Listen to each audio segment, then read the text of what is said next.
Hey, so tonight we're going to talk about something that might give you chills, but don't worry, the good kind, the kind that makes you grateful for your cozy bed and modern medicine. We're heading back to the late 1400s, to a time when a mysterious disease swept through England like nothing anyone had ever seen before. This mysterious illness would come and go over the next 66 years, striking fear into the hearts of everyone from peasants to kings. And the wildest part? It could kill you in 24 hours, sometimes less. Imagine falling ill and knowing that by this time tomorrow, you might not be here anymore. But let's back up a bit. Let's set the scene. Oh, and if you're enjoying these stories, I'd really appreciate a like or subscribe. Super curious where you're all listening from, so drop a comment with your location and what time it is there. Always blows my mind how people are falling asleep to this all over the world. All right, find that cozy spot. Take a nice, slow breath and just let your body sink into whatever you're lying on. We're heading back to 1485 England, and trust me, you're going to be real grateful for that mattress by the time we're done. So, congratulations. You just woke up in the late summer of 1485, right when England is about to experience something completely terrifying, something that would become known by many names. The English sweat, Sudor Anglicus, the sweating sickness, the new acquaintance, or my personal favourite, stoop knave and know thy master. Yeah, the Tudors had a way with words. England in 1485 was just emerging from a brutal civil war called the Wars of the Roses. Think Game of Thrones, but real. George R.R. Martin actually based the Starks and Lannisters on the Yorks and Lancasters who fought this war. The air is different here in Tudor England. As soon as you step outside, your nose fills with, well, everything. The streets aren't exactly what we'd call clean. There's animal dung, human waste, rotting food, all just sitting there waiting for the rain to wash it away. People don't bathe much, maybe once a month if they're fancy. Most folks just splash their face and hands with water each morning and call it good enough. Your clothes would feel heavy and scratchy against your skin. Wool and linen mostly. Nothing stretchy or soft like we're used to. No elastic waistbands here, just laces and pins to keep everything together. And those pins, they were so important that women kept a special fund called pin money just to buy them. The smell of wood smoke hangs in the air from cooking fires. Food is fresh but basic. Lots of bread, some meat if you're lucky, vegetables from gardens, and always ale to drink. Water wasn't trusted, probably smart considering where most of it came from. And it's not just the smells and the clothing that would feel strange to you, it's the sounds too. No cars, no planes, no buzzing electronics. Instead, there's the constant clatter of horses' hooves on cobblestones, people shouting to sell their wares in the markets, church bells marking the hours of the day. Life moved slower, but was far more precarious. One bad harvest could mean starvation. One wrong word to the wrong person could mean death. And medicine? Well, medicine in Tudor times was a mix of superstition, ancient Greek ideas, religious beliefs, and a few practical remedies that actually worked. Doctors believed sickness came from an imbalance of 4 humours in your body: blood, phlegm, yellow bile, and black bile. Too much of any one humour, you got sick. The solution was often bloodletting. Yep, cutting you open to let the bad blood out. Not exactly what the doctor orders these days for a fever. So that's the world where our story begins. August of 1485. The Wars of the Roses has just ended with the Battle of Bosworth Field. Henry Tudor has defeated King Richard III and is about to be crowned Henry VII, starting the Tudor dynasty. But something strange is happening among the soldiers. Thomas, Lord Stanley, one of Richard's supposed supporters, held his troops back from the battle, claiming they were suffering from something he called the sweat, At first, people thought it was just an excuse. Lord Stanley was actually Henry Tudor's stepfather, so his loyalties were, complicated. But soon enough, everyone would learn this was no excuse. It was the first recorded mention of what would become one of history's most baffling diseases. 6 weeks after the battle, Henry's victorious army returned to London, and that's when things got really bad. By September, people in London were falling ill with something no one had seen before. It started with a sense of dread, a feeling that something wasn't right. Then came chills, violent shivers that shook your entire body. Your shoulders would ache, your neck, your back, your head. Everything hurt. And then the sweating began. Not just a little dampness, we're talking drenched, soaked through your clothes, through your bed sheets, sweat pouring off you like you're standing in a rainstorm.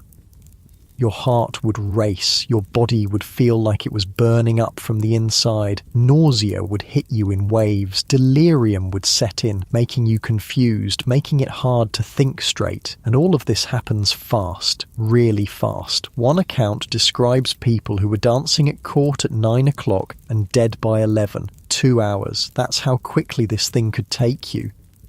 By October, just 1 month after the first cases appeared, 15,000 Londoners had died. 15,000 out of a city of maybe 50,000 people. That's nearly a third of the population gone in 4 weeks. The newly crowned King Henry VII was terrified.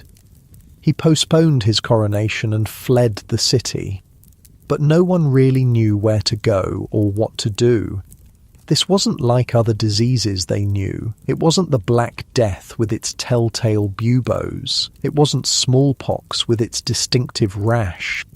This was something new, something that seemed to come from nowhere and kill before you even had time to say your prayers. What made the sweating sickness even stranger was who it targeted. Most epidemics hit the young, the old, the poor, those with weaker immune systems or worse living conditions. But the sweat? It went after the wealthy, the powerful, the prime of society, and it completely spared children and the elderly. There's not a single record of a child dying from the sweating sickness. Not one. London lost 2 Lord Mayors, 3 sheriffs and 6 aldermen in that first outbreak. Men and women in the prime of their lives with the best food, the best housing, the best of everything Tudor England had to offer, and none of it mattered. By the time winter came, the outbreak had faded away as mysteriously as it had appeared. People breathed a sigh of relief. Maybe it was over. Maybe whatever this sweat was, it had run its course. They were wrong. So very wrong. The sickness disappeared for a while, but it would be back. In 1508 it returned for a second wave. Less deadly this time, but still terrifying. Then again in 1517, this time just in London. But the fourth outbreak in 1528. That was the worst. It spread through all of England except the far north and Scotland. The death rate was staggering. King Henry VIII, son of Henry VII, who'd survived the first outbreak, was absolutely terrified of getting the disease. When he heard one of his chambermaids had fallen ill, he apparently ran off in great haste to a distance of 12 miles. Can you blame him? Records from the time called it the easiest in the world to die of. Henry broke up his court and kept moving, changing houses like he changed his socks, which, the chronicles tell us, was pretty often. The king was known for being fastidious about his personal cleanliness, even if the world around him was less so. What made this fourth outbreak even more significant was that it was the only time the sweating sickness left England. It travelled by ship to Germany, where it killed thousands, including 3,000 people in the city of Danzig alone. From there, it spread to Poland, Scandinavia, and parts of Russia. Western Europe got lucky. For whatever reason, the sickness never reached France or Italy. Was it the climate, the terrain, something about the people? No one knew. By 1529, the outbreak had ended, but the fear remained, because everyone knew by now the sweat always came back, and sure enough, in 1551, it returned for its fifth and final appearance. The pattern was always the same. It would appear in spring, peak in summer, and fade away in fall, like clockwork, like it was tied to the seasons somehow.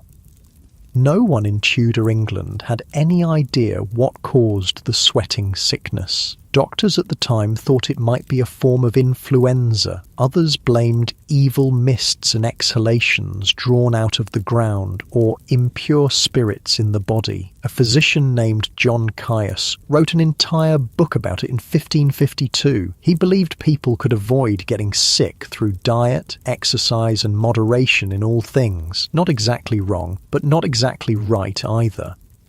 Modern researchers have different theories. Some think it might have been hantavirus, a disease spread by rodents. Others have suggested anthrax poisoning, but we still don't know for sure. The sweating sickness vanished as mysteriously as it appeared, and it never came back. At least not in the same form. There was something similar called the Picardy sweat that appeared in France in 1718, more than 150 years later. It had similar symptoms and was attributed to fleas on field mice, but it also included a rash which wasn't part of the English sweating sickness. So it's not clear if they were the same disease or not. What we do know is that poor sanitation and contaminated water supplies probably played a role. Tudor England wasn't exactly a clean place to live. Houses were built with wattle and daub, wooden frames filled in with a mixture of mud, clay, straw, and sometimes animal dung. Thatched roofs made from bundled reeds provided shelter, but also made excellent homes for rats, mice, and all sorts of insects. Streets were narrow, crowded, and often ankle-deep in mud and waste. Butchers slaughtered animals right in the street, letting the blood run into open gutters. Tanners used urine and feces in their leather-making process, filling the air with the stench. Water came from rivers that doubled as sewers or from wells that could easily be contaminated. Most people drank ale instead, safer because the brewing process killed most germs. The combination of crowded living conditions, poor hygiene, and lots of rodents created the perfect breeding ground for disease. But that still doesn't explain why the sweating sickness targeted the wealthy instead of the poor. One theory suggests that it might have had something to do with the housing boom that happened after the Wars of the Roses ended. With peace finally at hand, people felt safe to invest in property again. The dissolution of the monasteries under Henry VIII created a new wealthy class who built grand houses. Large houses needed large staffs, which needed large kitchens, which attracted rats and mice looking for food. And here's the interesting part. Maybe the wealthy were more likely to get sick because their servants were constantly cleaning, sweeping up rodent droppings, and inadvertently releasing virus particles into the air. The poor, paradoxically, might have been safer because they were less clean. It's just a theory, but it might explain one of the most puzzling aspects of this disease.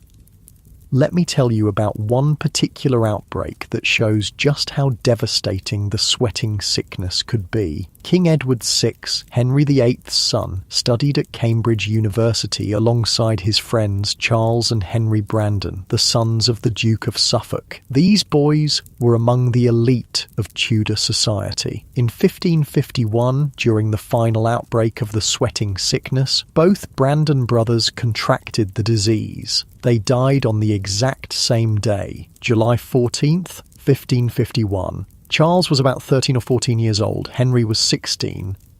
Just like that, two bright young lives snuffed out. Their title, Duke of Suffolk, died with them. This is what made the sweating sickness so terrifying. It wasn't just that it killed quickly, it's that it seemed to strike without rhyme or reason. You could be young, healthy, wealthy, powerful, and none of it mattered. The sweat didn't care. After 1551, the disease began to fade away. Later outbreaks were smaller, more localized, and then it was gone, just like that. Just as suddenly as it had appeared 66 years earlier. But one thing about the sweating sickness has puzzled researchers for centuries, the fact that it offered no immunity. Most epidemics, if you survive them once, you never get them again. Your body learns to fight off that specific disease. Not so with the sweat, you could get it multiple times. In fact, there are records of people who survived 3 or 4 bouts of it before finally succumbing. One of those people was Anne Boleyn, Henry VIII's second wife. She caught the sweating sickness in 1528 and survived. She wrote a letter indicating that Lord High Chancellor Thomas Wolsey had the disease as well. Both recovered that time. Anne wouldn't be so lucky with her next brush with death, but that's a story for another night.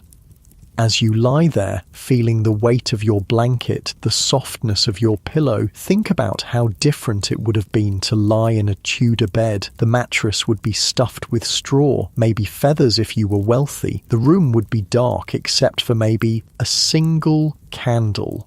The air would smell of wood smoke and whatever was cooking downstairs. And if you started to feel that sense of dread, that foreboding that marked the beginning of the sweating sickness, well, your chances weren't good. Tomorrow we'll continue our journey through this mysterious plague, looking at how it changed the course of English history and exploring more about what daily life was like in Tudor times. For now, though, just breathe. Feel the comfort of knowing that the sweating sickness is long gone. Let the rhythm of your breath slow down, getting deeper, more relaxed with each exhale. The gentle weight of history settling over you like a warm blanket, carrying you back to your own time. Safe, secure, and very, very lucky to be living in an age of modern medicine. The pale morning light filters through the small, uneven glass of your Tudor window, glass that's full of tiny bubbles and ripples distorting the world outside. You're alive. Another day dawns. In the streets below, life goes on. The baker's apprentice stumbles by, half asleep, on his way to light the ovens before dawn. The sound of a distant cock crowing filters through the town. A dog barks somewhere, then another answers.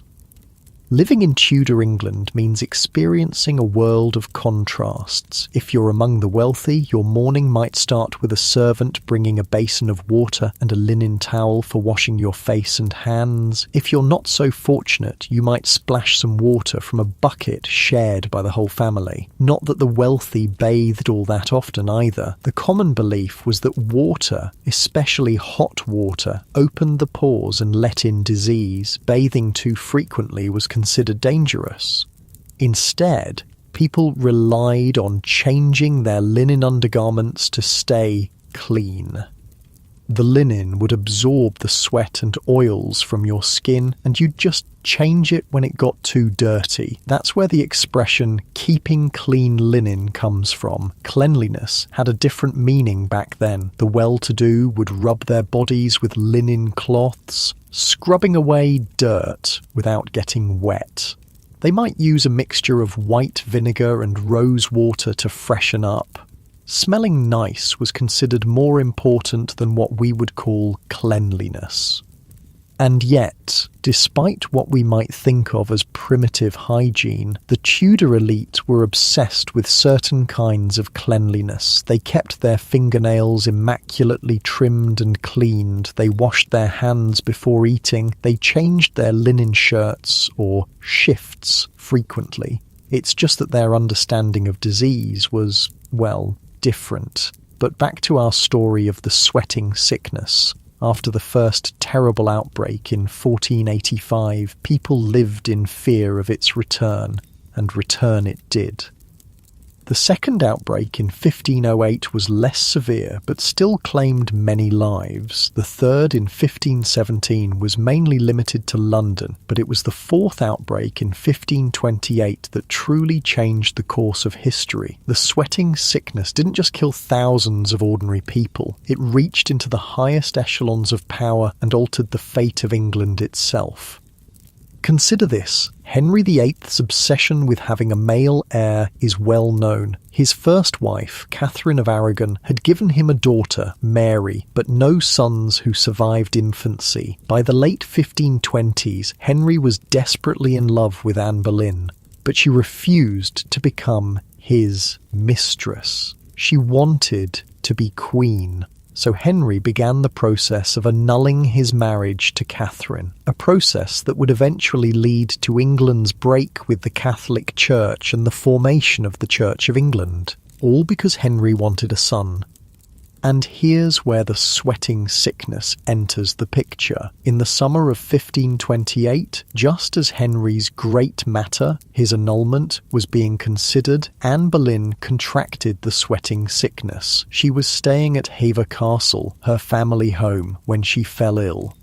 Henry, despite his obsession with Anne, immediately fled to a safe distance. He sent his best physician, William Butts, to care for her instead of visiting himself. The king wrote to Anne, "There came to me suddenly in the night the most afflicting news that could have arrived, to hear of the sickness of my mistress."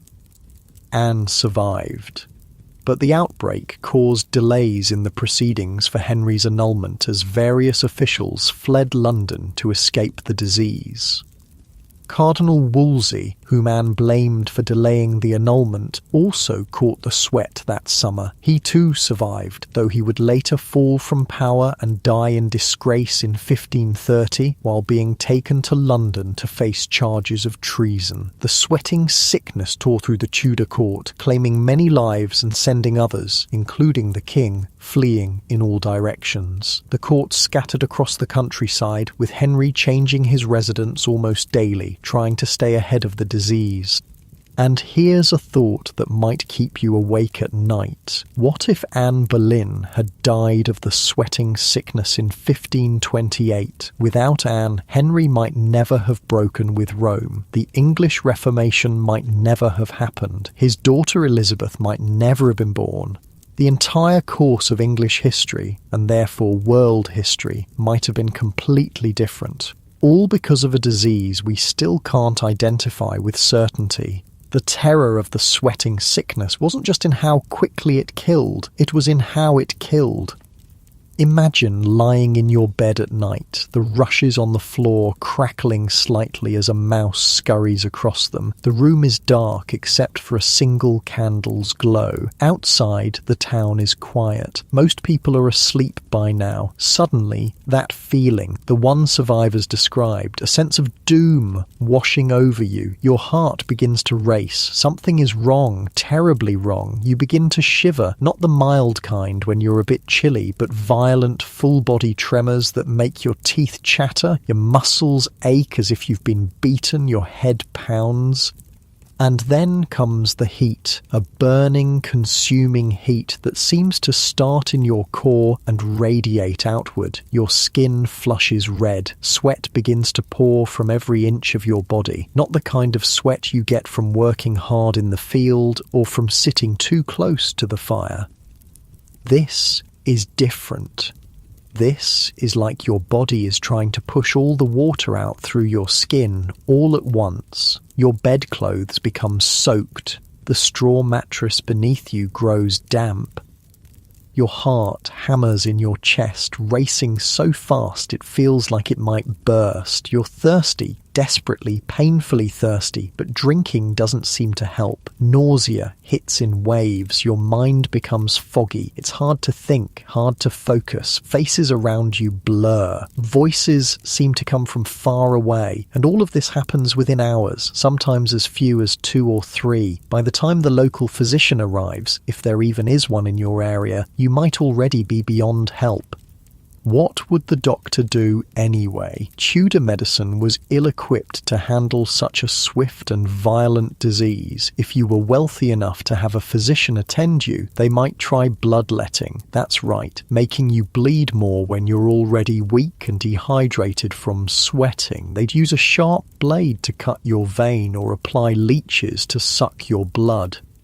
The theory was that disease was caused by an imbalance of the 4 humours: blood, phlegm, black bile, and yellow bile. Too much of any one humour made you sick, so if you had a fever, which meant too much blood, the solution was to remove some blood. Makes perfect sense, right? Other treatments might include herbal remedies. John Caius recommended warm drinks and herbs to promote even more sweating. The idea was that the sweat was the body's way of expelling the disease, so encouraging it might help. He also insisted that patients not be allowed to sleep. Extreme fatigue was a symptom of the disease, but Caius believed that sleeping during the sweating phase could lead to coma or death. So there you'd be, exhausted, feverish, soaked in sweat, heart racing, and your doctor would be forcing you to stay awake while feeding you hot drinks to make you sweat more. Not exactly restful. If you were poor, you probably wouldn't see a doctor at all. You'd rely on folk remedies, prayers, or maybe the advice of the local wise woman. One common treatment for all sorts of illnesses was theriac, a complex mixture containing dozens of ingredients including opium, myrrh, and ground-up viper flesh. It was supposed to be an antidote to all poisons and diseases. Did it work? Probably not for most things. But the opium component might have eased the suffering at least. For the sweating sickness specifically, people tried all sorts of desperate measures. Some wore amulets to ward off the disease. Others sealed themselves in their homes, burning specific herbs they believed would purify the air. Others fled to the countryside, away from the crowded cities where disease spread more easily. This is what Henry VIII did, moving from house to house to escape the contagion. But here's the thing about the sweat. Unlike many other diseases of the time, it seemed to affect rural areas just as badly as cities. There was no escaping it. The terror of the sweating sickness transformed Tudor society in subtle ways. People became more aware of hygiene, not in the way we understand it, but in their own context. Houses were cleaned more frequently. The rushes on the floor, dried reeds or straw that served as a kind of primitive carpet, used to be changed only occasionally. Now, in wealthy homes at least, they might be replaced more often or strewn with herbs thought to purify the air. Lavender, rosemary, sage. Windows were opened to let in fresh air, despite the common belief that night air was dangerous. Some people carried posies of sweet-smelling flowers, both to mask the general stench of Tudor life and in the belief that pleasant scents could ward off disease. This belief in miasma, the idea that disease was spread by bad air or foul odours, would persist for centuries, and it wasn't entirely wrong. Removing sources of foul smells often meant removing sources of disease, even if they didn't understand why. Life in Tudor England went on, even under the shadow of the sweating sickness. People still got up at dawn, they still worked the fields or practiced their trades, they still gathered in the marketplace to buy and sell goods, to gossip, to socialise. Markets were the heartbeat of Tudor communities. By the beginning of Henry VIII's reign, over 750 towns in England held weekly markets. These weren't just places to shop, they were the social media of their day. This is where news spread, where people connected, where life happened. Imagine walking through a Tudor market. The ground beneath your feet is muddy from recent rain. Around you, vendors call out their wares. A fishmonger displays his morning catch on a bed of reeds. A baker sells loaves still warm from the oven. A woman offers bundles of herbs and homemade remedies. The air is thick with smells, some pleasant like fresh bread and roasting meat, others less so. There's the ever-present undercurrent of human and animal waste, the tang of sweat, the earthy smell of vegetables pulled from the ground that morning. People from all walks of life brush past you. A wealthy merchant in a fur-trimmed gown, a farmer's wife with a basket of eggs, apprentices running errands, children darting between the stalls, and through it all runs an undercurrent of conversation. Who's sick? Who's died? Where the sweating sickness has been seen most recently, how to avoid it, how to cure it. When the sweating sickness was active, these gatherings became both more necessary and more feared. People needed supplies, needed news, but coming together meant risk. Tudor clothing was not just about fashion, it was about practicality, status, and even protection from disease. If you were a common labourer, you'd wear a simple linen shirt next to your skin. Over that would go a woolen tunic or doublet, maybe reaching to your mid-thigh, and woolen hose on your legs. A belt at your waist would hold small tools or a pouch for your few precious possessions. Your shoes would be simple leather and you'd probably have a woolen cap. Women would wear a linen shift, like a long undershirt, next to their skin. Over that would go a kirtle, a kind of dress with a fitted bodice and full skirt. On top of that might be a gown if they could afford it. Their heads would be covered with a linen cap, and married women would add a veil. The wealthy, of course, had much more elaborate clothing. Men wore doublets padded to create a broad-chested silhouette with decorative slashes to show the fine linen shirt beneath. Their hose became more like fitted trousers. They might have velvet cloaks, fur trims, jewelled buttons. Wealthy women wore multiple layers, a shift, then a kirtle, then an overgown that might have detachable sleeves. Their headdresses became increasingly elaborate throughout the Tudor period, but regardless of status, everyone believed that clothing could protect you from disease. The linen worn next to the skin was thought to absorb harmful humours from the body. That's why changing your linen was considered so important for health. During outbreaks of the sweating sickness, people might add specific herbs to their clothing or wear certain colours believed to ward off illness. Red was thought to be especially protective. Food in Tudor England was both simpler and more complex than what we eat today. Simpler in terms of ingredients. Most people ate what was local and in season. More complex in how those ingredients were combined and presented, at least for the wealthy.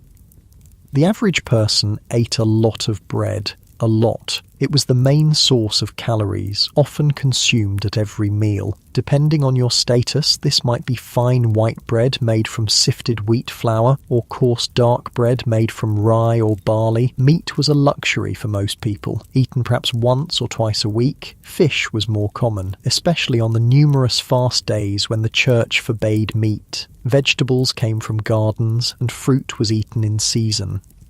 Spices were expensive and used sparingly by all but the wealthiest. Salt was the most common preservative, used to keep meat and fish from spoiling. Meals were generally taken twice a day, a larger meal around mid-morning, dinner, and a lighter one in the early evening, supper.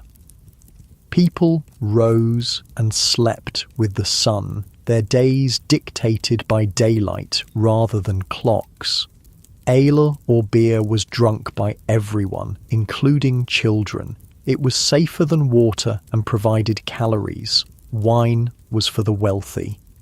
During outbreaks of the sweating sickness, people became even more concerned about what they ate and drank. Certain foods were believed to either protect from or encourage disease. Garlic was thought to be protective, as were bitter herbs. Foods considered hot and moist, according to the humoral theory, were avoided during outbreaks, as they were thought to promote sweating. Water sources became suspect. Wells might be abandoned if people who drank from them fell ill. Springs and streams outside of towns were sought out as potentially purer sources. Home remedies were shared and tried with increasing desperation. Vinegar was sprinkled around homes to purify the air. Dried rosemary was burned. Windows were sealed against night air or flung open to allow fresh breezes, depending on which theory of disease you subscribe to. Through it all, the daily rhythm of Tudor life continued. It had to. Crops needed tending. Animals needed feeding.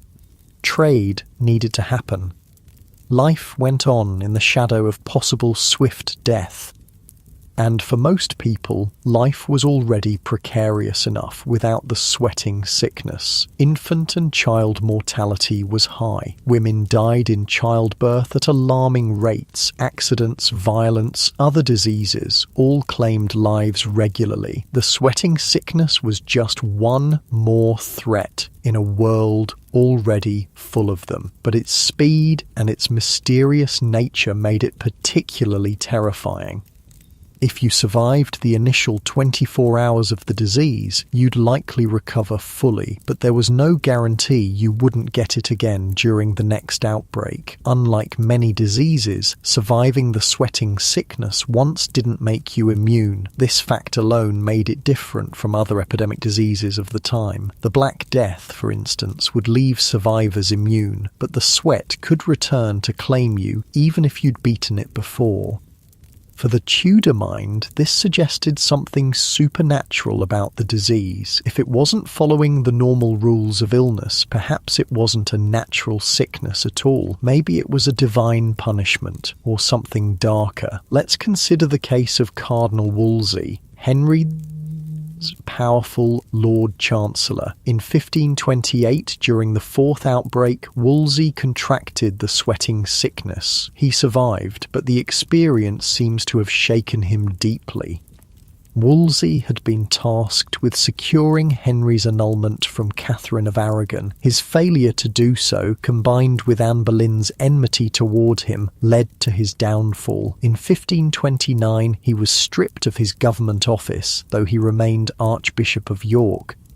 By 1530, he was being brought to London to face charges of treason. He never arrived. He fell ill at Leicester Abbey and died there on November 29th. His famous last words reflect his regrets. "If I had served God as diligently as I have done the king, he would not have given me over in my grey hairs."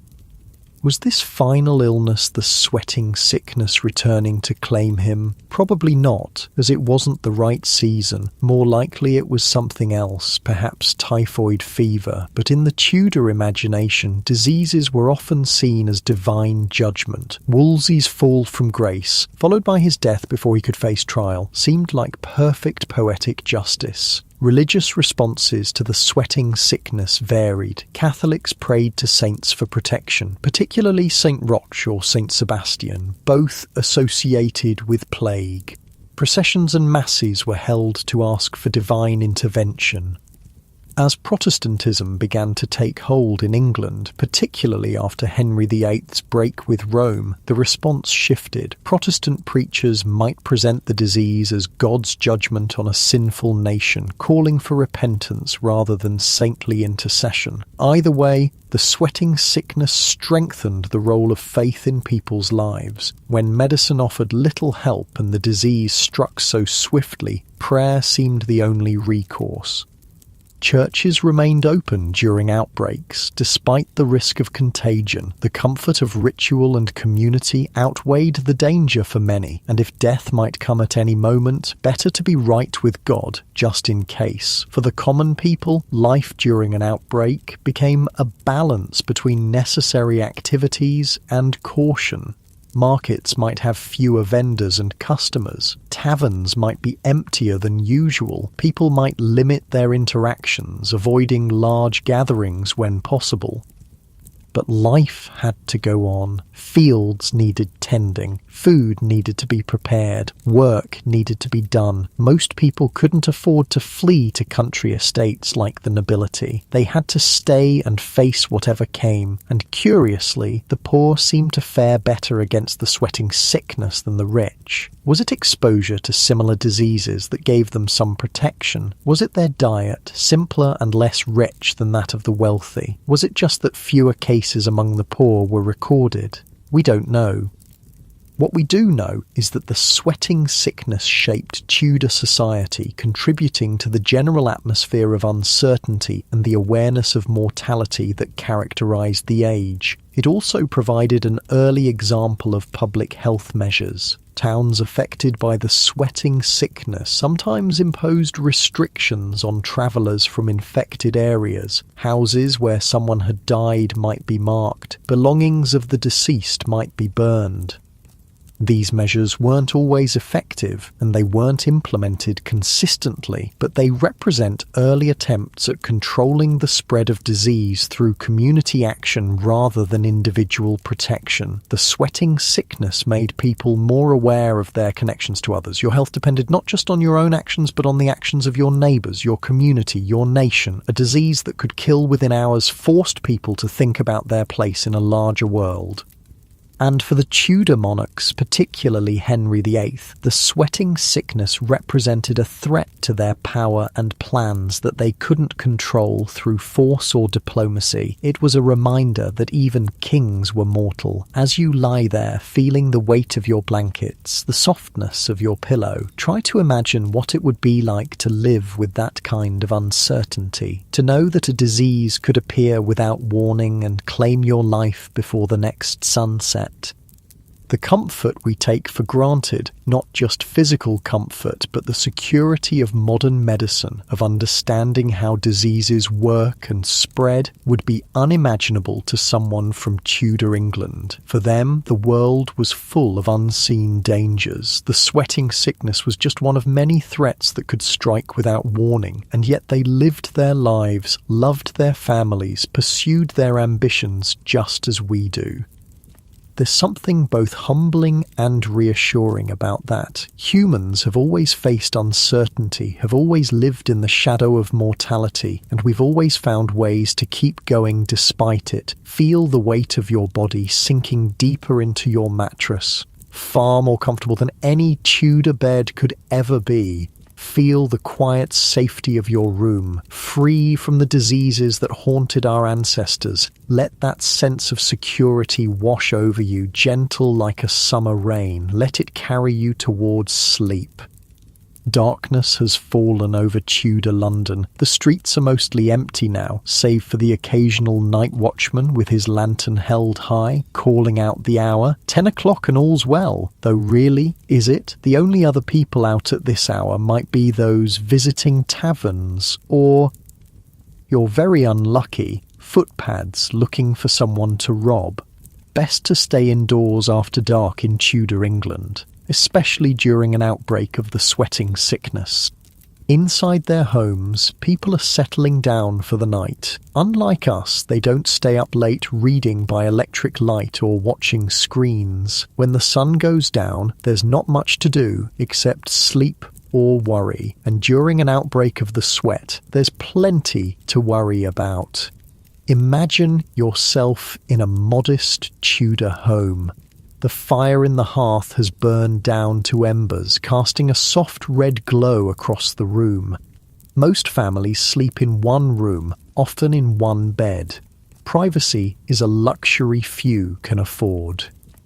The mattress beneath you crackles slightly as you shift position. It's stuffed with straw that's been packed down by months of use. The blanket over you is heavy wool, a bit scratchy against your skin. A cool draft seeps in through the cracks around the window shutters. Somewhere in the darkness, someone coughs. A baby whimpers. An old dog sighs and repositions itself by the dying fire. This is how most Tudor people end their day, surrounded by family, lulled to sleep by the familiar sounds and smells of home. It's comforting in its way, until someone wakes in the night, shivering with that telltale chill that means the sweat has found them. When that happens, the household erupts into terrified activity. Candles are lit, the fire is stoked, neighbours might be called, someone runs for the physician if there's one nearby and the family can afford it. The race against time begins. 24 hours. That's all you have to survive the sweating sickness, sometimes less. Let's talk about a specific case, one that changed the course of English history in ways that still echo today. Arthur Tudor was the eldest son of Henry VII and Elizabeth of York. He was the hope of the new Tudor dynasty, carefully educated to be a king who would secure his family's somewhat shaky claim to the throne. At age 15, Arthur married Catherine of Aragon, daughter of the powerful Spanish monarchs Ferdinand and Isabella. The marriage created an important alliance between England and Spain. After their wedding, Arthur and Catherine were sent to Ludlow Castle in Wales, where Arthur would serve as president of the Council of Wales and the Marches, basically getting on the job training as a ruler. In March of 1502, both Arthur and Catherine fell ill with a sweating-type sickness. Catherine recovered. Arthur did not. He died on April 2nd, 1502, after about a month of illness. Was it the sweating sickness? It's hard to be certain. The timing of his death, a month after falling ill rather than hours or days, doesn't match the pattern of the sweating sickness. But records from the time are incomplete, and diagnoses were imprecise. Whatever the exact cause, Arthur's death changed everything. His younger brother Henry, 10 years old at the time, suddenly became heir to the throne, a boy who had been raised for the church, not for kingship. And Catherine of Aragon, she was now a 16-year-old widow in a foreign country. Eventually, Henry VII and Ferdinand of Spain agreed that Catherine should marry the new heir, Henry, but the death of Henry VII in 1509 delayed these plans. When Henry VIII took the throne, one of his first acts was to fulfill the long-planned marriage to Catherine. He was 18, she was 23. You know how this story ends, right? Catherine failed to give Henry the son he desperately wanted. Years later, he would break with the Catholic Church to annul their marriage and marry Anne Boleyn, all of which might never have happened if Arthur hadn't died. If he had lived and ruled as King Arthur the Fine of England, with Catherine as his queen, the entire religious and political landscape of Europe might have been different. No Church of England, no Elizabeth I, perhaps no English colonization of the Americas in the same way. History pivoted on the death of one teenage boy. It's tempting to say, what if? What if Arthur had lived? But that's not how history works. It unfolds one day at a time, with each event shaping what comes next. Just like our lives, the sweating sickness that may have killed Arthur didn't return in a major outbreak until 1508, 6 years after his death. This second outbreak was less severe and widespread than the first, but the 1517 outbreak struck London hard, and then came 1528, the worst of them all. Let me tell you about what happened at Oxford University during that 1528 outbreak. Oxford, along with Cambridge, was one of the two great centres of learning in Tudor England. Young men, and only men at that time, came from across the country to study there. When the sweating sickness arrived in Oxford that summer, it hit the university population especially hard. Thomas Forrest, a student at Christ Church College, left a vivid account. "The sweat began with us the 5th of July and continued until the 12th of August. In Oxford died of the same sweat many scholars very well learned. The university essentially shut down. Students and faculty who could afford to leave the city did so. Those who remained lived in fear." William Carey, the husband of Mary Boleyn, Anne's sister, was among the victims that year. He died on June 23rd, leaving Mary a widow with 2 young children. At Cambridge University, similar scenes played out. The university closed and students were sent home. One of those students was Hugh Latimer, who would later become Bishop of Worcester and eventually be burned at the stake during the reign of Mary Wall. But in 1528, he was just a scholar fleeing for his life. The 1528 outbreak was also significant because it was the only time the sweating sickness spread beyond England's borders. Ships carried it to the European mainland where it ravaged northern Germany, the Netherlands, and Scandinavia. In the German city of Hamburg, contemporary accounts claim that more than 1,000 people died in 4 days. The city of Lübeck reported that within a few weeks, more than 2,500 people had died. In Copenhagen, Denmark, the death toll reached 4,000 for a disease that had previously remained confined to England, with a few cases in Ireland. This sudden international spread was terrifying. It seemed like the beginning of a pandemic that might sweep all of Europe. But strangely, it stopped before reaching France or Italy. Southern Europe was spared, no one knows why. After 1528, the sweating sickness disappeared again. For 23 years, people lived without the fear of this particular disease, though plenty of others filled the gap. Then, in the hot summer of 1551, it returned for its 5th and final appearance. By this time, Henry VIII was dead. His son, Edward VI, sat on the throne, or rather, ruled through a council, as he was only 14 years old. Edward was a sickly boy, but intelligent and devout. He had been raised as a Protestant, unlike his father, who despite breaking with Rome, remained Catholic in many of his beliefs. Under Edward, England became more firmly Protestant. Churches were stripped of their Catholic imagery. The Book of Common Prayer was introduced, establishing English rather than Latin as the language of worship. All these religious changes created tension. Many people, especially in the countryside, resented the disappearance of familiar rituals and saints. Others embraced the new ways eagerly. When the sweating sickness returned in 1551, it entered this charged atmosphere. Some saw it as divine punishment for religious changes, others saw it as a test of faith. One of the most notable victims of this final outbreak was not a single person, but a pair of brothers. Remember the Brandon boys I mentioned earlier? Charles and Henry Brandon were the sons of Charles Brandon, Duke of Suffolk, and his 4th wife, Catherine Willoughby.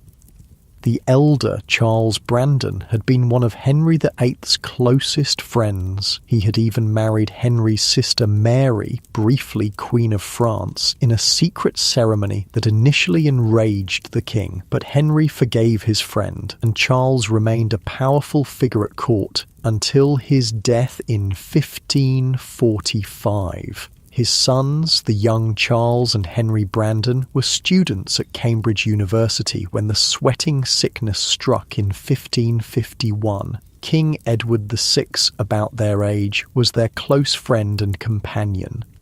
On July 14th, both Brandon boys fell ill with the sweating sickness at the Bishop of Lincoln's residence in Huntingdonshire. Despite the best medical care available, they both died that same day, Charles at about age 14, Henry at age 16. With their deaths, the male line of the Dukes of Suffolk became extinct. The title would later be recreated for other families, but the original Brandon line was gone.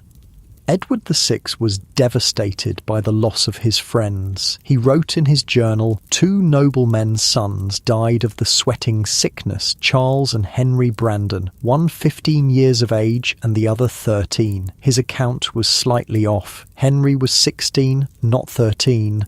But the pain of loss is clear. These were boys Edward had studied with, played with, grown up with, and now they were gone, taken within hours by a disease no one understood. This brings us to an important question. What exactly was the sweating sickness? Modern researchers have proposed several theories. One of the most compelling is that it was a form of hantavirus pulmonary syndrome. Hantaviruses are spread by rodents, specifically by breathing in dust contaminated with rodent droppings or urine. The symptoms match those of the sweating sickness: sudden onset, fever, headache, muscle aches, extreme fatigue, and profuse sweating. The fact that the disease struck in summer months when rodent populations would be at their peak supports this theory. So does the fact that it affected the wealthy more than the poor. Remember how I mentioned earlier that wealthy Tudor houses were being built and renovated at a rapid pace during this period? Well, when you disturb old buildings or build new ones, you're likely to disturb rodent nests. And the most zealous cleaning, which would have happened in wealthy households, could actually make things worse by stirring up dust containing dried rodent waste. Servants sweeping and cleaning might have been inadvertently releasing virus particles into the air. The wealthy, living in these freshly cleaned environments, would have been more exposed than the poor. Other theories include a particularly virulent form of influenza, typhus, or even anthrax, but none of these quite match all the symptoms and patterns of the sweating sickness. We'll probably never know for certain what caused it. The disease disappeared after 1551 and never returned in the same form, but its impact lingered in the collective memory. References to the English sweat appeared in medical texts and historical accounts for centuries afterward. It became a benchmark for swift and mysterious illness.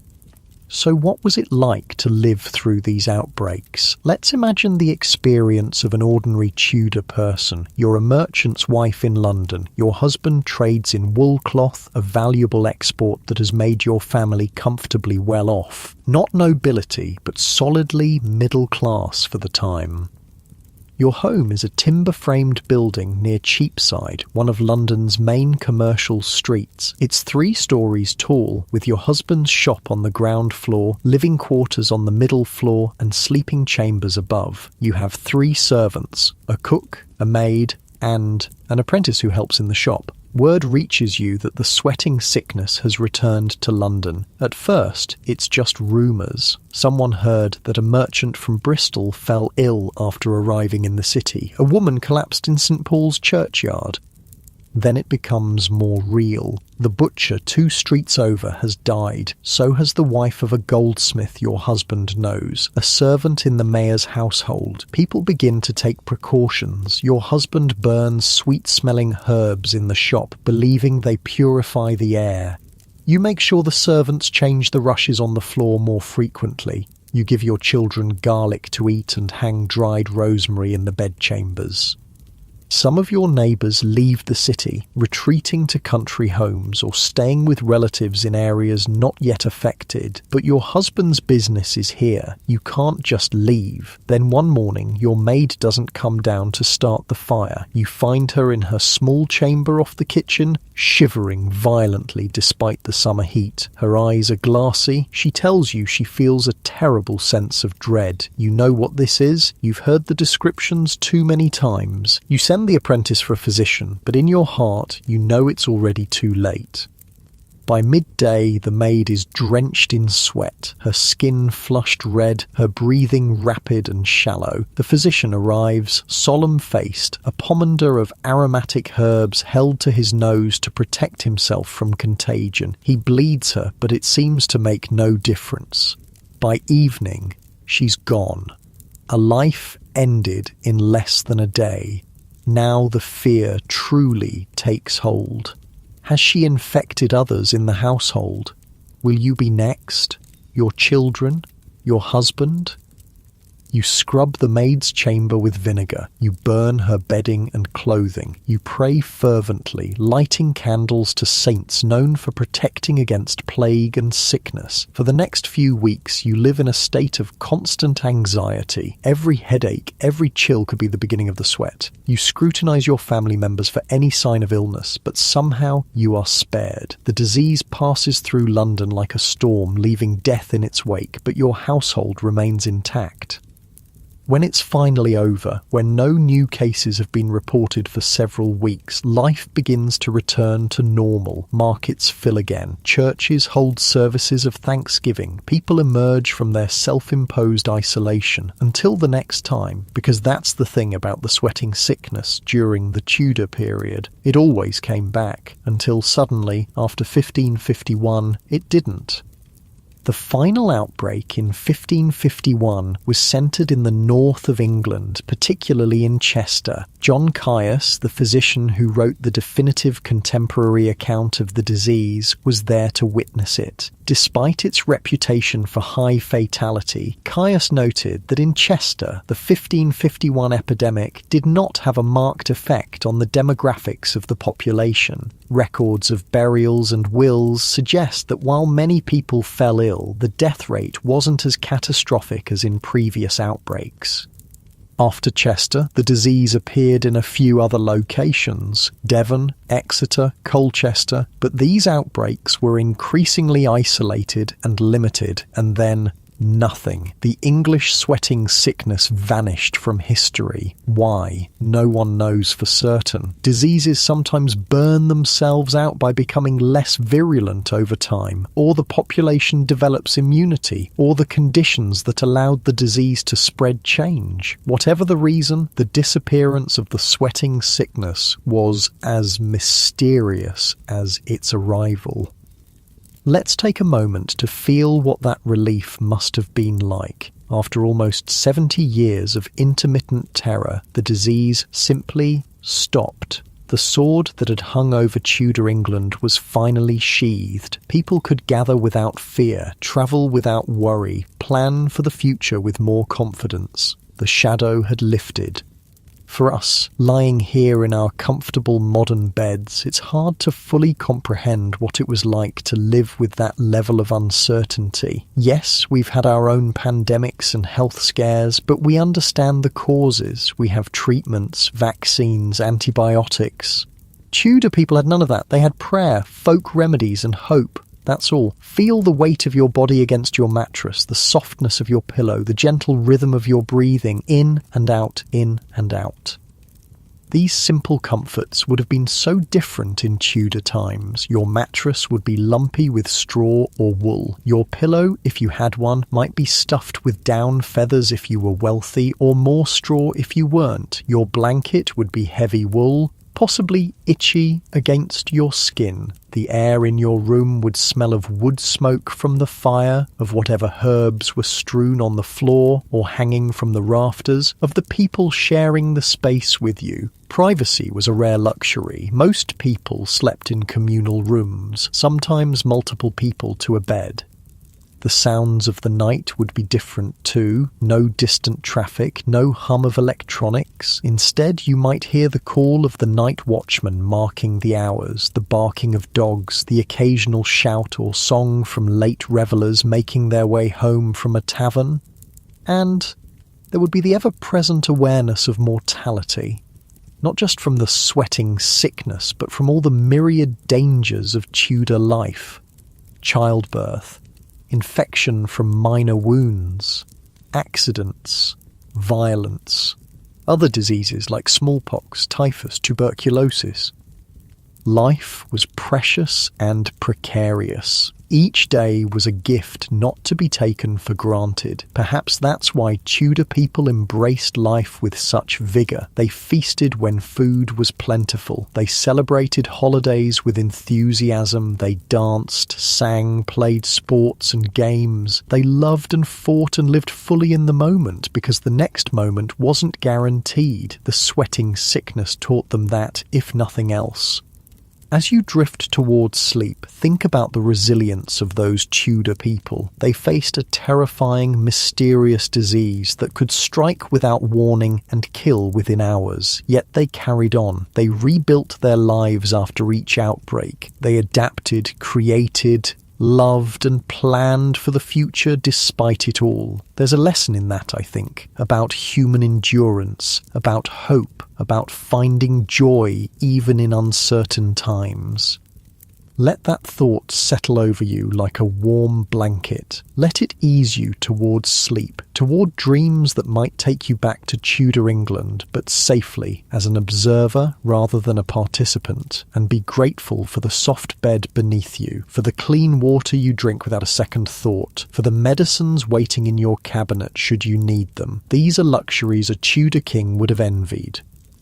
Dawn breaks over the Thames. The river's surface turns from black to silver as the first rays of sunlight touch it. Mist rises from the water, shrouding the many boats already plying their trade on London's watery highway. The city is waking up, shutters open, fires are lit.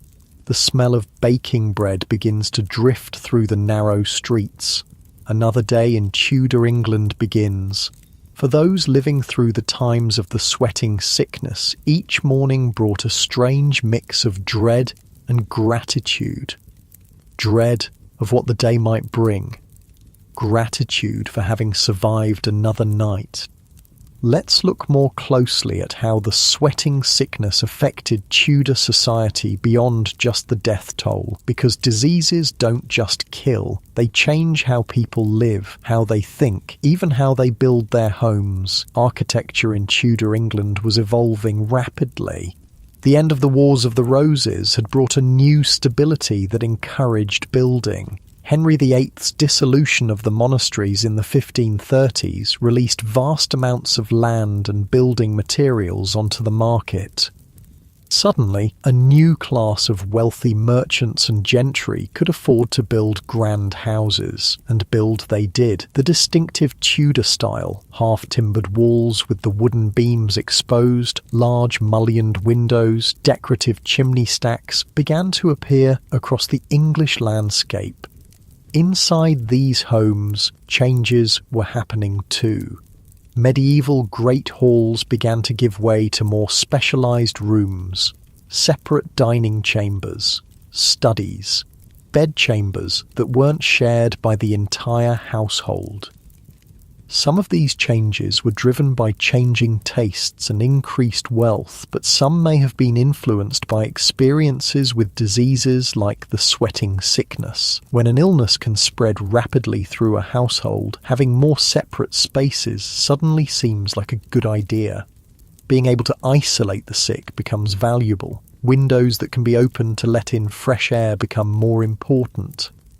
We don't have direct evidence that the sweating sickness led to these architectural changes, but the timing is suggestive. As the disease made its repeated appearances throughout the Tudor period, homes were becoming more compartmentalised, more private.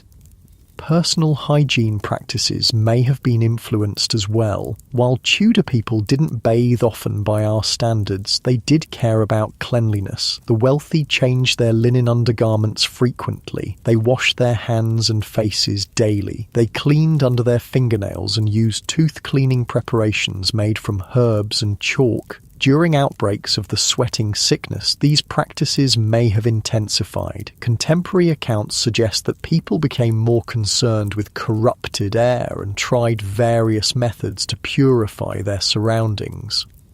The wealthy might carry pomanders, balls of aromatic substances like ambergris, civet, musk, and herbs to ward off disease. These were typically held in ornate metal containers that could be worn on a chain or belt. Windows might be opened to let in fresh air, or sealed tight, depending on which theory of disease transmission you believed in. Floors might be strewn with fresh herbs rather than the traditional rushes, which could harbour all sorts of unpleasant things. In a world without germ theory, people were trying anything that might work.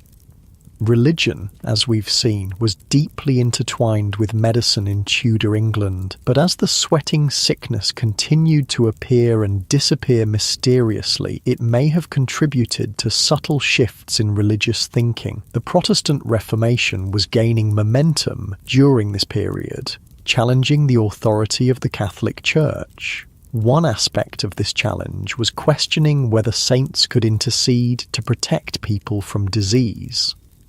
When prayer to St. Roch or St. Sebastian didn't stop the sweating sickness, it might have made some people more receptive to Protestant ideas. On the other hand, the terror of sudden death might have made others cling more tightly to familiar religious practices.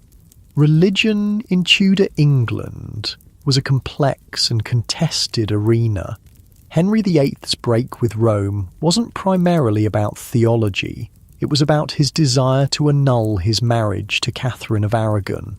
But once that break happened, it opened the door for more radical religious changes.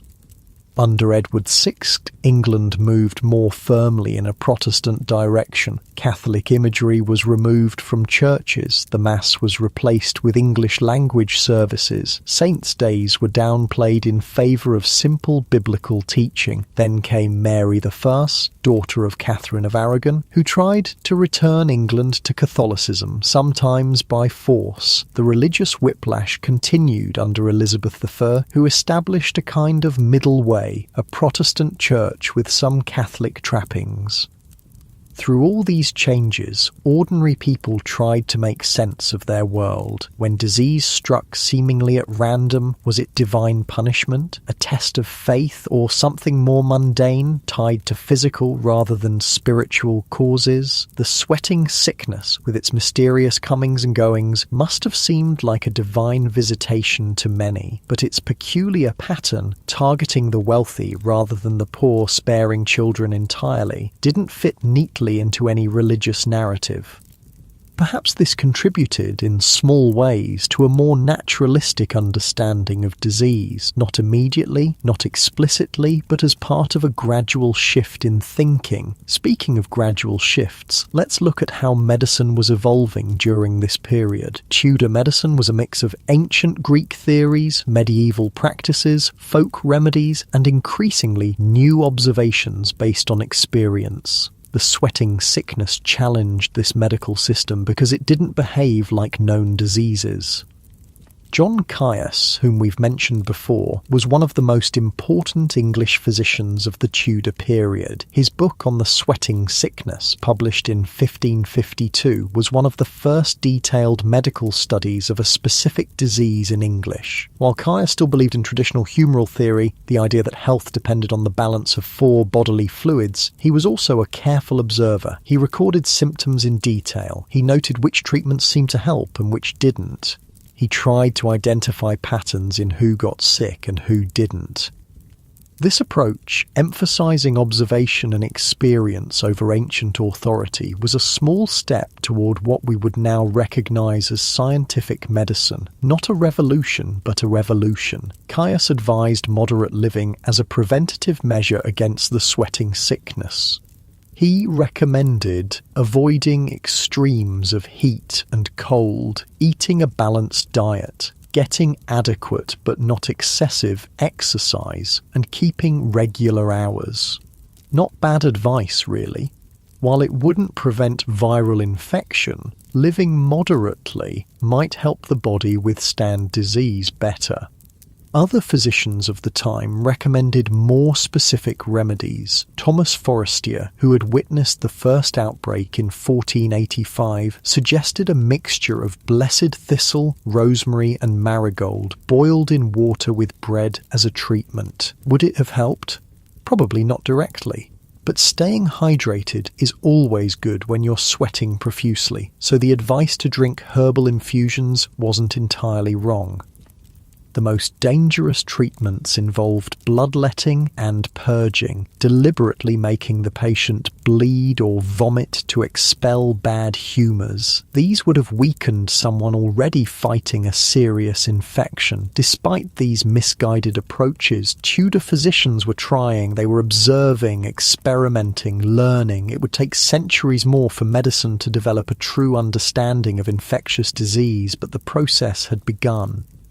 Let's shift our focus now to how the sweating sickness affected Tudor politics and power. We've already seen how it may have influenced the course of Henry VIII's Great Matter, his annulment from Catherine of Aragon, but its impacts went beyond that. The disease's tendency to target the wealthy and powerful meant that it repeatedly thinned the ranks of the Tudor elite. Nobles, court officials, wealthy merchants, all were vulnerable. This created opportunities for social mobility. When established families lost their heirs, new men could rise. When court officials died, their positions needed filling. The flux caused by the sweating sickness, along with Henry VIII's break with Rome and dissolution of the monasteries, helped create the conditions for a more fluid society. Thomas Cromwell, Henry's chief minister from 1532 to 1540, is perhaps the most famous example of this mobility. Born the son of a blacksmith, he rose to become the king's most trusted advisor and one of the most powerful men in England. Cromwell's rise wasn't directly caused by the sweating sickness, but he operated in a world where sudden death was common and opportunities appeared unexpectedly. His skill lay in recognizing and seizing those opportunities. The sweating sickness also affected how the court itself operated. During outbreaks, the normal gathering of hundreds of nobles, officials, and servants became dangerous. The court would disperse, with the monarch and key officials moving frequently to stay ahead of infection. This disrupted the normal functions of government.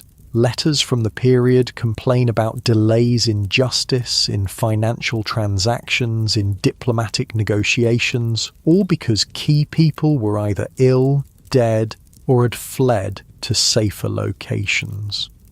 In a system that depended so heavily on personal relationships and face-to-face interactions, this disruption was significant. Decisions were delayed, messages were lost, confusions multiplied. The sweating sickness thus contributed to the gradual development of more formalized, bureaucratic government structures that could function even when individuals were absent. Again, not a revolution, but part of a long evolution. Now, let's look at how the disease affected ordinary lives. We've talked about the wealthy and powerful, but what about everyone else? For the vast majority of Tudor people, daily life revolved around agricultural cycles. About 90% of the population lived in rural areas, farming the land. Their lives followed the seasons, planting in spring, tending crops in summer, harvesting in fall, surviving winter. When the sweating sickness struck a village or rural area, it disrupted these patterns. If key workers fell ill during harvest time, crops might rot in the fields. If a miller died, grain might go unground. If a baker fell ill, bread might go unbaked. Communities had to adapt quickly. Neighbours would step in to help affected families. Work would be redistributed. Alternative arrangements would be made. This kind of mutual support was essential in a world without social safety nets. Your community was your insurance policy. You helped others because someday you might need help yourself. Markets and fairs were another important part of rural life. Weekly markets in local towns allowed farmers to sell their produce and buy necessities. Annual fairs brought traders from further afield, offering exotic goods and entertainment. During outbreaks of the sweating sickness, these gatherings became both more necessary and more dangerous. People still needed to buy and sell goods, but coming together in crowds increased the risk of contagion. Some markets might be temporarily suspended. Others might move outdoors, spreading vendors farther apart. Attendance might drop as people chose to stay home when possible. For urban dwellers, the impact was somewhat different. Cities were already dangerous places in terms of disease. Crowded conditions, poor sanitation, and contaminated water made urban areas breeding grounds for various illnesses. The sweating sickness was unusual in that it didn't seem to spread more easily in cities than in rural areas, but the concentration of people made outbreaks more visible and more disruptive. Guilds, organisations of craftsmen and merchants, played a major role in Tudor urban life. They regulated trade, maintained standards, trained apprentices, and provided support for members and their families. During outbreaks, guilds might adapt their practices. Apprentices might be sent away from infected areas. Workshops might operate with reduced staff. Funds might be collected to support the families of those who died.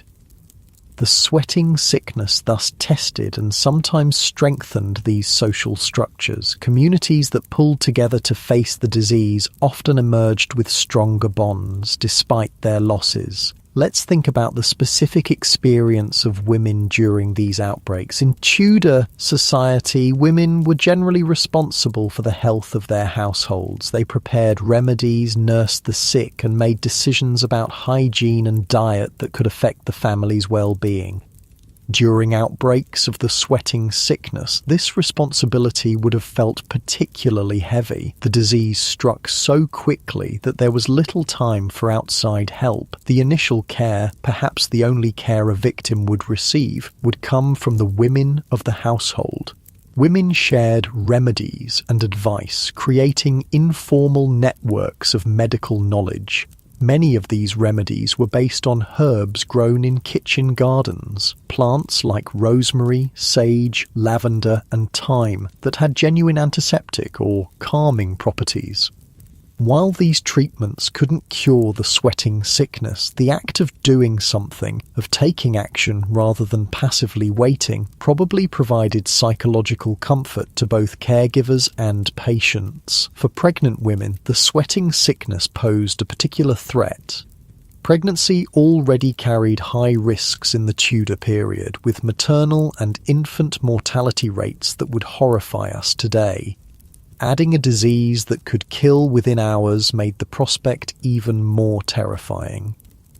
Records don't indicate whether pregnant women were more vulnerable to the sweating sickness or suffered worse outcomes, but the stress alone must have been tremendous. Let's take a moment to imagine a specific scene, a Tudor bedroom where someone has just fallen ill with the sweating sickness. The room is dimly lit by a single candle. The walls are plastered and painted with simple designs, perhaps flowers or geometric patterns. A wooden bed frame dominates the space, with a straw mattress covered by linen sheets and woolen blankets.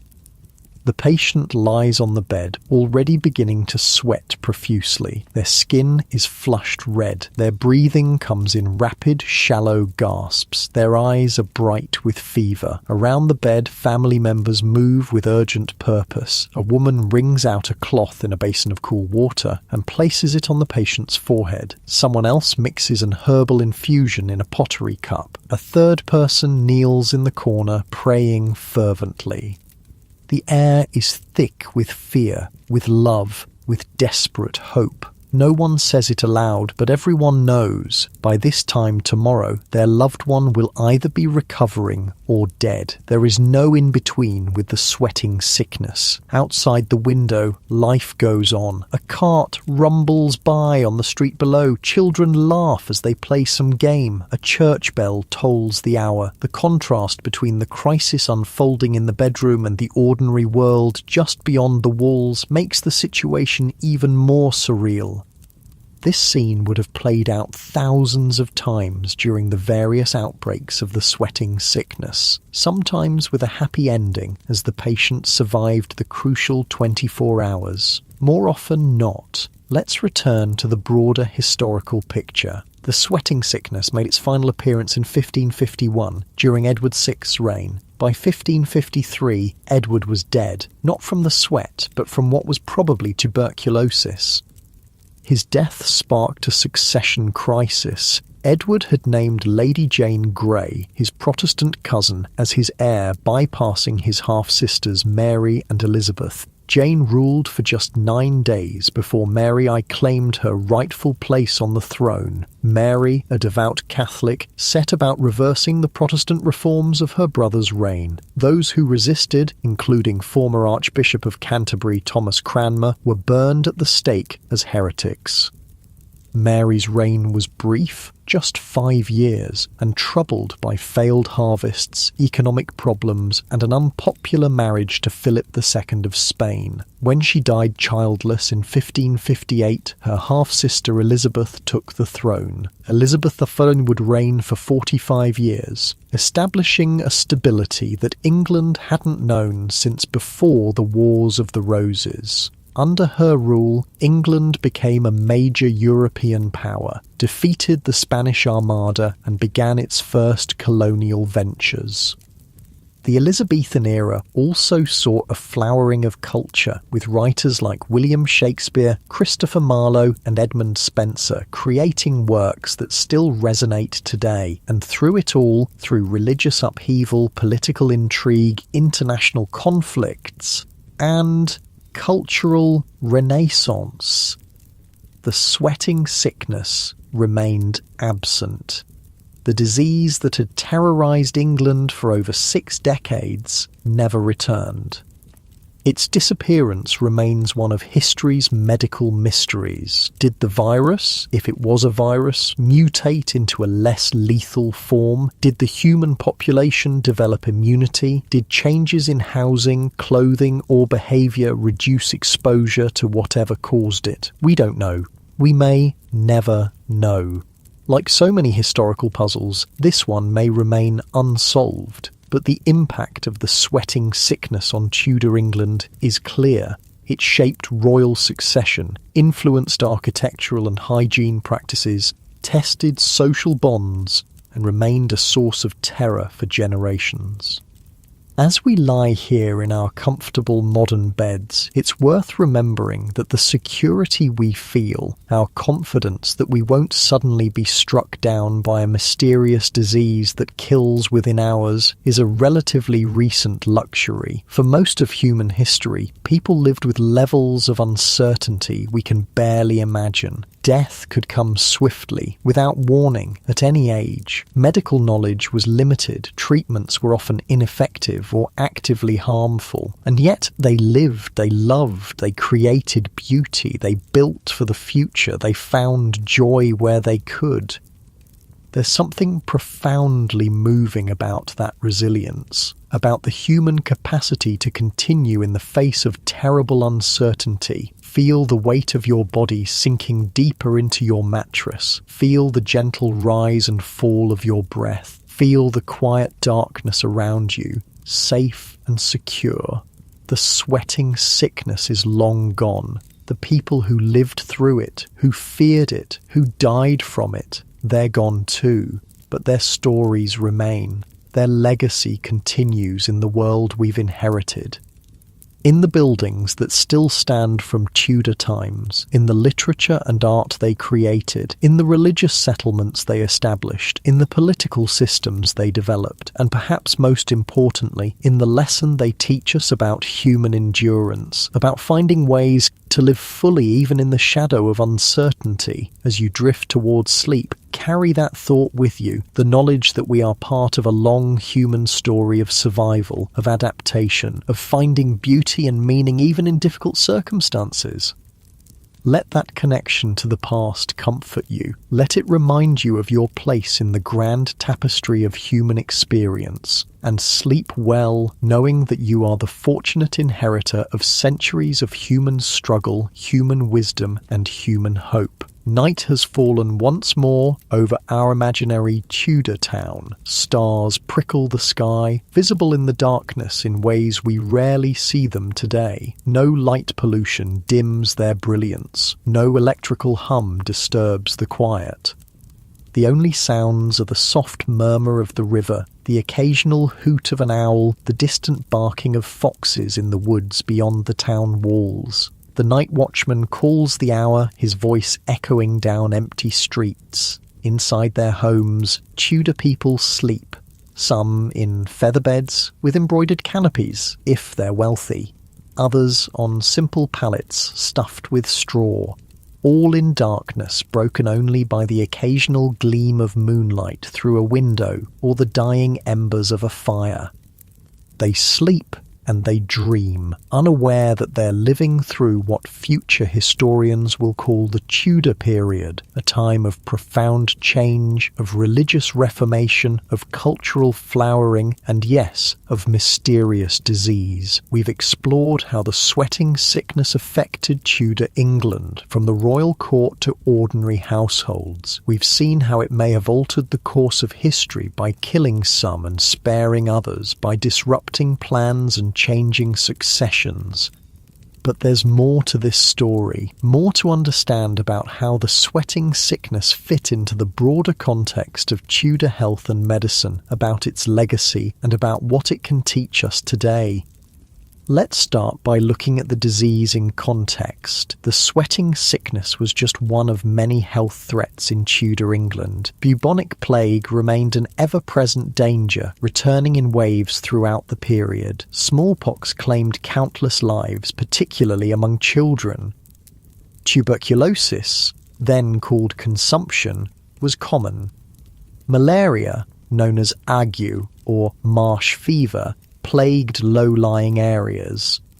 Childbirth was incredibly dangerous. Some estimates suggest that 1 in 20 women died in childbirth or from postpartum infections. Of those who survived, many would go through the ordeal a dozen times or more during their reproductive years. Infant and child mortality was heartbreakingly high. Even among the wealthy, perhaps 1/3 of children died before age 5. For the poor, the numbers were worse. Life expectancy at birth was around 35 years. This doesn't mean most people died in their 30s. Many lived to their 60s or 70s, but high childhood mortality drastically lowered the average. Against this backdrop of constant health threats, the sweating sickness stood out not because it killed more people than other diseases, it didn't, but because of how it killed, its speed, its mystery, its apparent targeting of the wealthy and powerful. Most diseases of the time made some kind of sense to Tudor people. Plague came from miasmas, bad air, in crowded, filthy areas. That's why the rich could flee to their country estates and usually escape it. Marsh fever came from, well, marshes. Avoid those areas and you'd probably be fine. But the sweating sickness, it didn't follow the rules. It struck the clean, well-fed nobility as readily as, more readily than, the unwashed poor. It came and went with the seasons, but didn't seem tied to any particular environment. It killed with terrifying speed, but then disappeared for years at a time. No wonder it captured the imagination, created such fear. No wonder we still talk about it 5 centuries later. The legacy of the sweating sickness extends beyond its direct impact on Tudor society. It influenced how we think about and respond to disease outbreaks even today.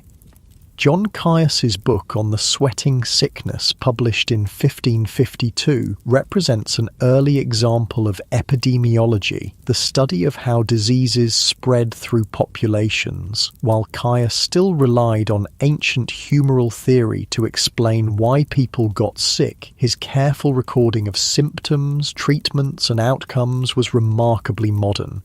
His approach, observing, documenting, analysing patterns, laid groundwork for how we study disease outbreaks today. He was asking the right questions, even if he lacked the tools to find the right answers. Another legacy lies in public health measures. During outbreaks of the sweating sickness, Tudor authorities sometimes took steps to limit its spread. Houses where someone had died might be marked, travel from affected areas might be restricted, public gatherings might be discouraged. These measures weren't applied consistently or based on a scientific understanding of contagion, but they represent early attempts at what we would now call public health policy. The sweating sickness also left its mark on Tudor literature and art. References to sudden death, to the fragility of life, to the vanity of worldly pursuits. These themes run through the creative works of the period. Shakespeare, born after the sweating sickness had disappeared, nonetheless grew up in a world shaped by its memory. His plays are full of references to death coming swift as thought and to the unpredictability of fate. In Hamlet, the gravedigger scene powerfully evokes the levelling nature of death, how it comes to all regardless of status. This reflected the lived experience of Tudor people who had seen how even the wealthiest and most powerful could be struck down in hours by the sweating sickness. The disease may also have influenced the development of what we now call memento mori art, works that reminded viewers of their mortality. Skulls, hourglasses, wilting flowers, these symbols became common in Tudor portraits and decorative arts. Such reminders weren't meant to be morbid, rather they encouraged people to live virtuous lives in preparation for a death that might come at any time. When the sweating sickness could claim you before the next sunrise, such reminders must have seemed particularly apt. Let's shift our focus now to a topic we haven't explored much yet: Tudor entertainment and leisure. Even in the shadow of diseases like the sweating sickness, people found ways to enjoy life. For the common people, entertainment centred around holidays and festivals, many tied to the agricultural year or to religious observances. May Day, Midsummer, Harvest Home, Christmas. These were times of feasting, dancing, games and communal celebration. Music was everywhere in Tudor England. People sang as they worked, played instruments in taverns and homes, listened to minstrels at markets and fairs. Henry VIII himself was an accomplished musician, composer, and dancer.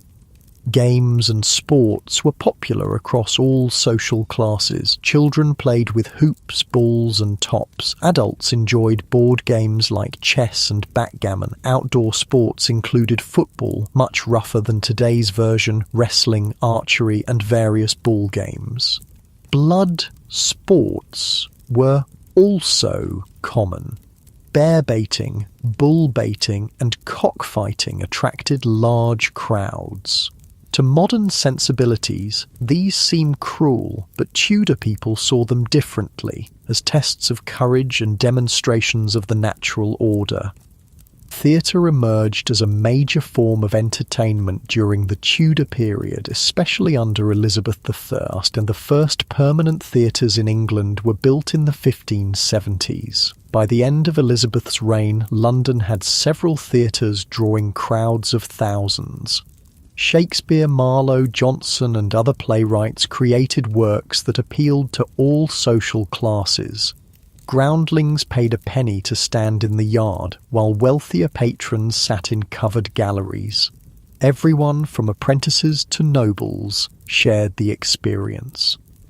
During outbreaks of disease, theatres might close temporarily, but the human need for entertainment, for distraction, for communal experience always brought them back. Wine and ale flowed freely in Tudor England. Taverns were social hubs where news was shared, deals were made and tensions were released. Drinking songs, crude jokes and tall tales made the rounds, providing relief from the hardships of daily life.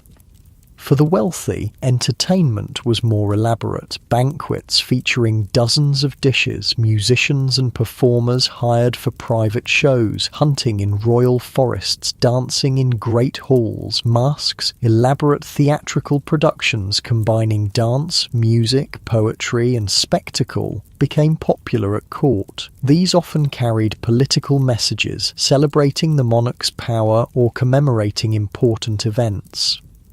Life wasn't all work and disease in Tudor England. Even with the threat of the sweating sickness looming, people found time for joy, for laughter, for the pleasures that make life worth living. Perhaps this is one of the most important lessons we can take from the Tudor experience of the sweating sickness. Life goes on. Humans adapt. We find ways to celebrate even in difficult circumstances. Another aspect of Tudor life we haven't explored fully is education. How did people learn in a world where sudden death was an ever-present possibility?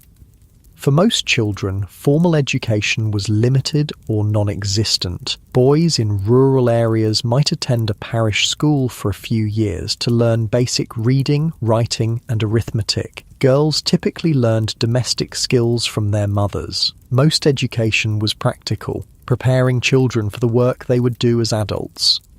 Apprenticeships were the main form of professional education. Boys as young as 7 might be sent to live with a master craftsman, learning a trade over 7 to 10 years. These arrangements were formalized in contracts that specified what the master would provide and what the apprentice would learn. For the wealthy, education was more extensive. Boys attended grammar schools where they studied Latin, Greek, rhetoric, and mathematics. Girls from noble families might have tutors who taught them languages, music, needlework, and household management.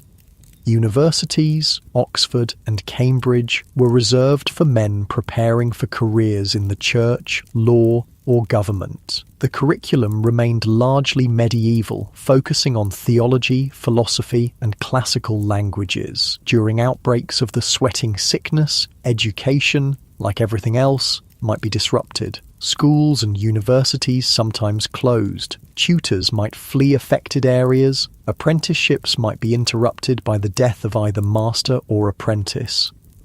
But education, like life itself, adapted. Learning continued. Knowledge was preserved and expanded, even in the face of disease and uncertainty. This resilience is a recurring theme in the story of the sweating sickness. Tudor society bent but did not break under its pressures. People found ways to continue the essential activities of life, working, learning, loving, celebrating, while adapting to the realities of the disease. Let's look now at how the sweating sickness fits into the broader story of Tudor England's place in world history.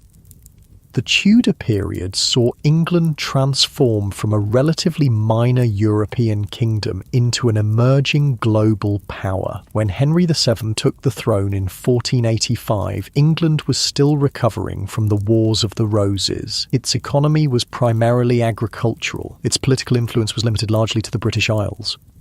By the time Elizabeth I died in 1603, England had defeated the Spanish Armada, established trading relationships across Europe and into the Ottoman Empire, and taken its first steps toward colonial expansion with the founding of Roanoke Colony in what would become Virginia. This transformation took place despite, or perhaps partly because of, the disruptions caused by events like the sweating sickness. When established patterns are broken, new possibilities emerge. The dissolution of the monasteries, for example, released not just land but also people. Monks and nuns previously dedicated to religious life had to find new paths. Some became teachers, some went into trade, some brought their learning and skills into secular society in ways that enriched the cultural and intellectual life of the nation. Similarly, the deaths caused by the sweating sickness created vacancies in government, in guilds, in businesses. These vacancies were opportunities for others to advance. The society remained hierarchical, but there was more movement within that hierarchy than there had been before. Trade expanded during this period, despite the disruptions of disease. The wool trade, long the backbone of the English economy, continued to flourish. New luxury goods began to arrive from farther afield: spices from Asia, sugar from the Caribbean, tobacco from the Americas. These new commodities changed daily life in subtle ways. Spices, once rare and precious, became more common in cooking. Sugar, previously a luxury for the very wealthy, began to appear in more recipes. Tobacco, unknown in Europe before contact with the Americas, became popular for smoking. All of these changes took place against the backdrop of recurring epidemic disease. The sweating sickness was just one of several health threats that Tudor people faced. Yet life continued. Progress continued. Human adaptability and resilience prevailed. Let's turn now to a question that has fascinated historians and medical researchers for centuries. Why did the sweating sickness disappear? After the 1551 outbreak, the disease vanished from the historical record. There were no more major epidemics, no more panicked flights from London, no more records of people dying within hours of falling ill with the characteristic symptoms. Several theories have been proposed to explain this disappearance. One possibility is that the causative agent, whether a virus, a bacterium, or something else, mutated into a less lethal form. This has happened with other diseases. Viruses, in particular, often evolve toward less virulence over time, as killing the host too quickly limits their ability to spread. Another theory is that the human population developed immunity. If enough people survived infection and retained some resistance to future infections, the disease might have had trouble finding new victims. Eventually, it might have died out or become so rare that it no longer caused noticeable outbreaks. A third possibility is that environmental factors changed. If the sweating sickness was indeed a hantavirus, changes in rodent populations or human-rodent interactions could have reduced transmission. Improvements in housing, food storage, or sanitation might have played a role. Or perhaps the disease didn't disappear at all. Maybe it transformed into something we now recognize as a different illness. The symptoms of the sweating sickness share some similarities with various modern diseases. Could it have evolved into something we now call by another name? We may never know for certain. The sweating sickness appeared before the development of modern medicine, before microscopes could identify pathogens, before the concept of viruses was understood. It disappeared before anyone could study it with the tools we now take for granted. All we have are descriptions written by people who witnessed its effects but had no way to understand its causes. In this, the sweating sickness serves as a humbling reminder of the limits of our knowledge. Even with all our scientific advancement, there are still mysteries in the world of disease. The COVID-19 pandemic reminded us of this, how a new disease can emerge suddenly and change everything, how our understanding evolves as we gather more information, how much remains uncertain even as we fight to control the outbreak. Tudor people faced the sweating sickness without our advantages. No electron microscopes, no PCR tests, no antivirals or vaccines, not even a basic understanding of germ theory. And yet they coped. They developed theories, tested treatments, implemented public health measures that made sense within their understanding of the world. They adapted their social practices, their architecture, their daily routines to reduce risk as best they could.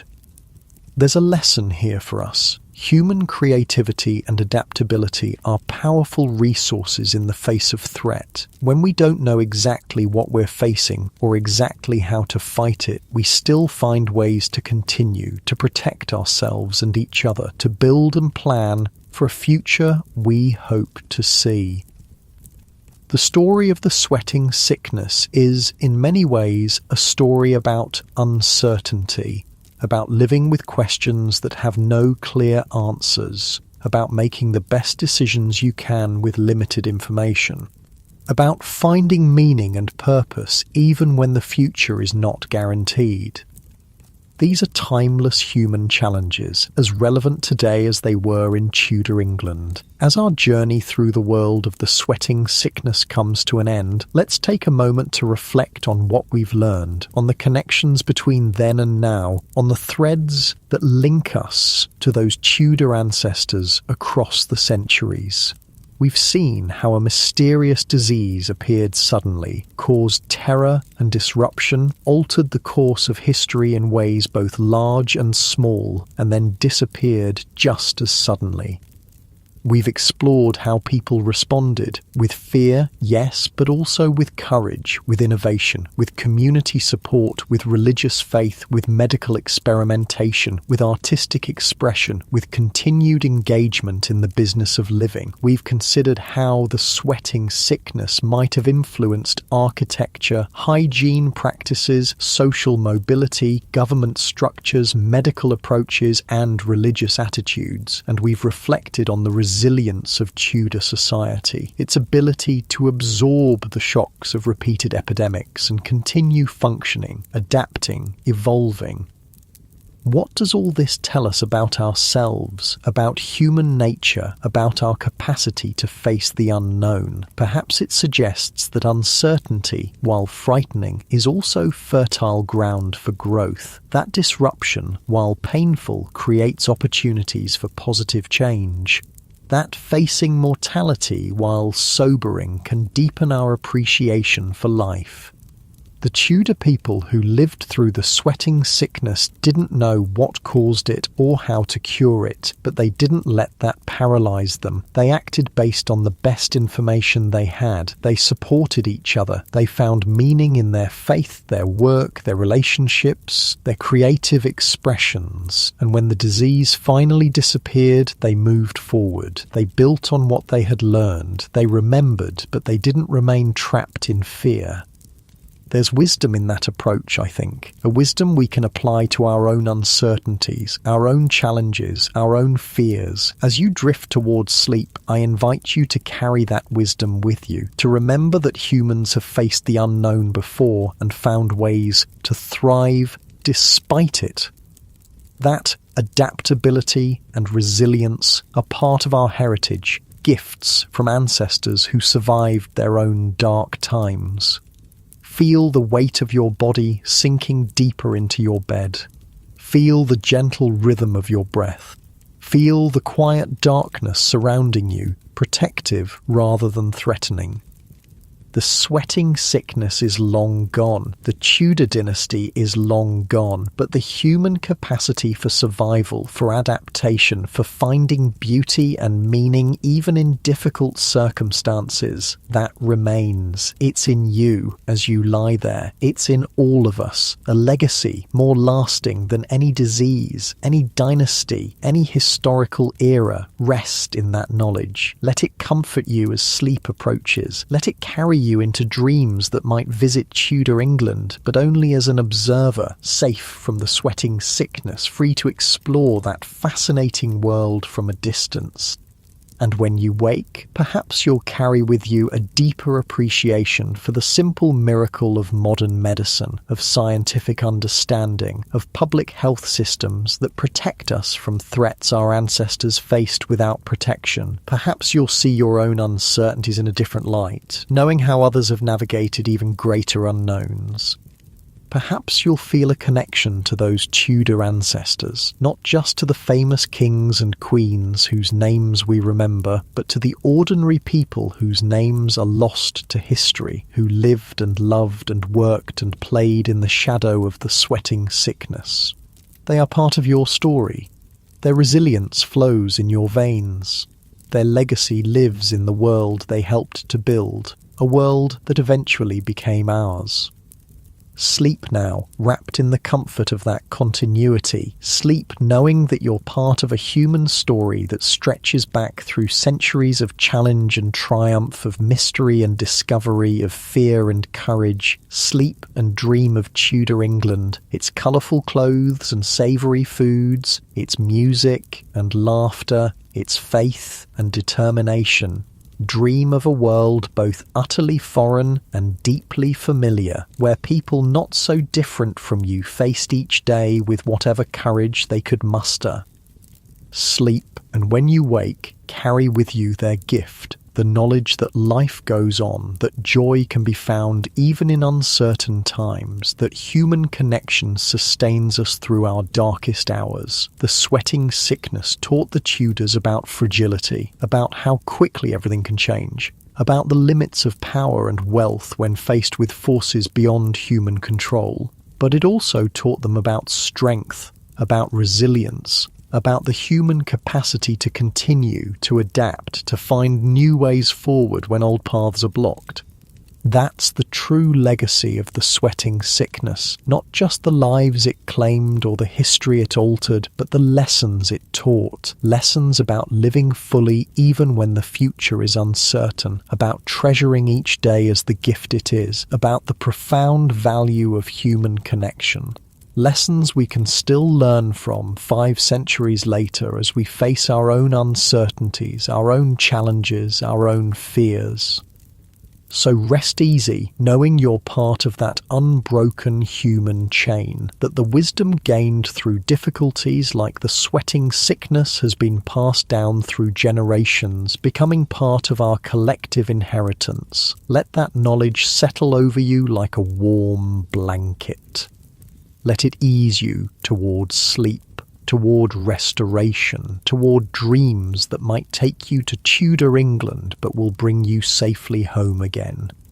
Good night, sleep well, and remember, we are the lucky ones.